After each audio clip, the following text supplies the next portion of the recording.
Bonjour à tous, on se retrouve toujours dans cette collection de vidéos sur le travail collaboratif entre l'Italien et l'Autriche. Et on est avec Brieux, grand joueur de Blitz que vous connaissez bien sous le nom de Gros Chat sur différentes plateformes.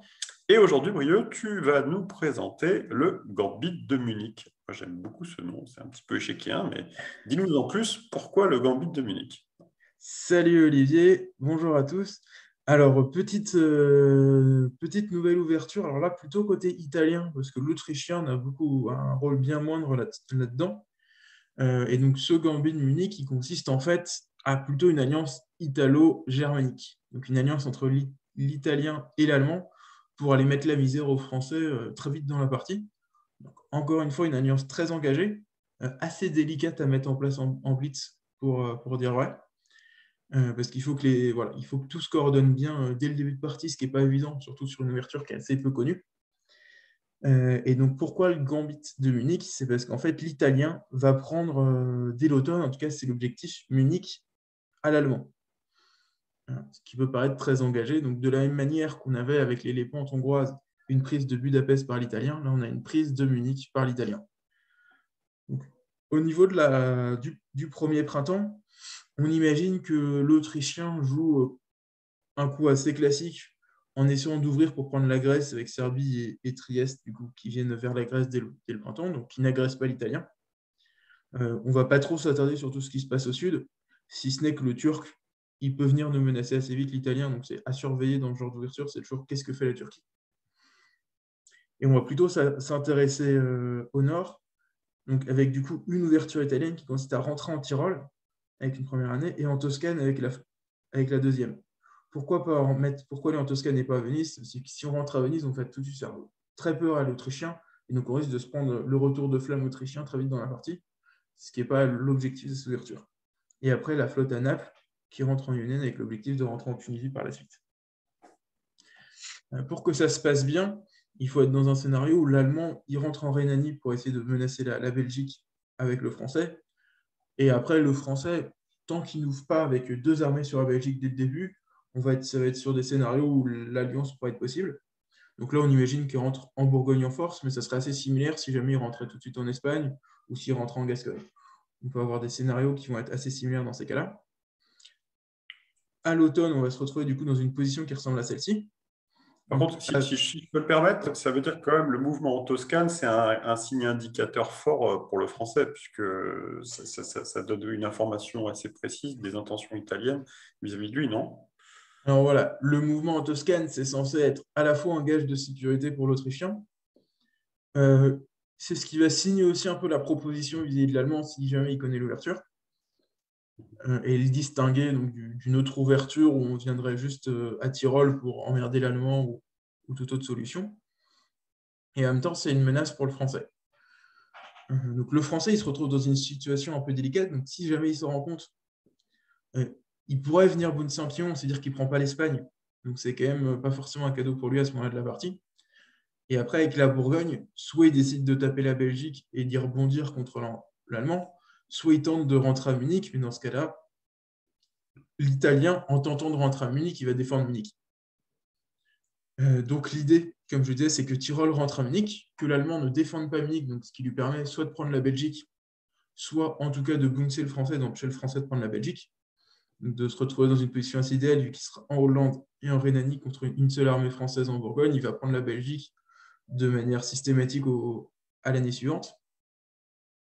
Et on va du coup avoir ce mouvement ionienne-Tunisie pour aller prendre la Tunisie et faire plus 2 avec l'Italien, ce qui va permettre d'apporter tout de suite une flotte sur le français. Et donc, Toscane-Piémont qui va mener une deuxième armée contre le français. Donc, une alliance très engagée contre le français. On imagine à ce stade qu'il ne se passe pas grand-chose au sud. Alors, peut-être que ça peut générer aussi un conflit entre le russe et le turc, parce que voyant qu'il n'y a pas trop d'alliance entre l'italien et l'autrichien, ils peuvent avoir tendance à se mettre sur la gueule parce qu'ils vont avoir peur l'un de l'autre. Et après, savoir comment ça se déroule au sud, il faut être très vigilant dans ce cas-là au sud, parce que l'italien ne faisant pas contrepoids à la Turquie en début de partie, c'est possible que la Turquie déroule assez fortement. Et après, du coup, l'idée, c'est au niveau des ajustements, c'est de mobiliser deux flottes tout de suite. Donc, une flotte pour aller défendre la Ionienne, quand même, pour au moins éviter de se faire complètement ouvrir par un Turc ou un Autrichien un peu qui voudrait nous rentrer dedans. La Et Lyonnette, d'avoir c'est quand même c'est une zone extrêmement stratégique pour l'Italie, évidemment. voilà, et donc Ionienne qui est un peu le centre vital de l'Italie, en tout cas d'un point de vue maritime. Et si l'Autrichien, lui, ne remobilise pas d'armée à Trieste, ça ne sert à rien de venir défendre Venise. Et donc l'idée, c'est d'avoir deux flottes qui pourraient partir de suite contre le Français. Et donc on se retrouve avec un scénario de ce type-là, avec du coup un Français qui a lui 5 unités. Donc, imaginons qu'il va verrouiller la Bourgogne au maximum et qui mobilise le maximum d'armées possible.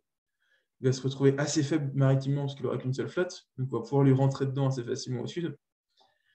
Et en parallèle, l'idée là, c'est de faire rentrer Munich en Bourgogne, donc que l'armée italienne rentre dans la France pour aller prendre à terme Marseille et l'Espagne, et relaisser Munich à l'allemand. Oui. Et donc, en théorie, l'Allemand va reprendre la Belgique normalement assez simplement à la fin de la première année. Et là, tout dépend de l'anglais par la suite. C'est est-ce que l'anglais, Voilà. parce que le russe, Quelle va être la position de l'anglais le plus souvent face à une alliance comme ça, germano-italienne forte? Est-ce que ça n'invite pas l'anglais alors soit à venir dépecer la France avec les autres ou à travailler avec le français? Qu'est-ce qui se passe en général? bah, ça, c'est bien toute la difficulté. Il faut avoir un historique assez approfondi pour connaître les réactions anglaises. Et vu que c'est une ouverture qui se pratique assez peu, j'ai pas forcément un historique assez complet pour répondre à la question. Pour moi, il y a deux grands types de scénarios. C'est soit l'anglais continue et s'impose en Scandinavie, vu qu'il n'y a pas de deuxième flotte allemande dès le début qui vient aller prendre la Suède, l'anglais a une option à jouer sur la Suède et sur Saint-Pétersbourg, ce qui va être seul face aux Russes. Et un autre scénario pour lui, ça serait de faire front contre l'Allemand directement, donc s'il viendra un peu perturber les plans, même si ça perturbe surtout les plans allemands et assez peu italiens, parce que l'italien devrait être déroulé au sud contre la France tout de même. Et sinon, il peut effectivement essayer de venir prendre ce qui reste à prendre chez le français. Donc, Brest, a priori, mais il a assez peu à y gagner. Oui, en tout cas, on voit qu'effectivement, c'est un cas où l'Allemand ne se retrouve pas avec une seconde flotte à l'automne. Il privilégie du coup les armées. Voilà. Et c'est quand même une alliance suffisamment engagée.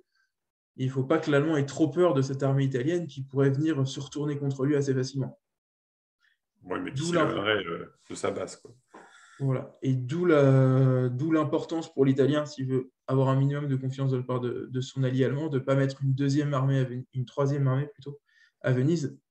Parce que si l'Italien commence à ramener des troupes au Tyrol, il est plutôt dans une option de verrouiller Munich et d'empêcher l'Allemand de reprendre Munich. Ce qui n'est pas l'objectif de cette alliance. Eh bien, merci Brieux de ce gambit munichois qui effectivement est peut-être pas extrêmement connu, mais qui semble très, très, très redoutable. Voilà. Et ben merci Olivier, et puis bonne partie à tout le monde pour vos futures parties. Et n'hésitez pas à mettre des commentaires sur cette présentation. À bientôt!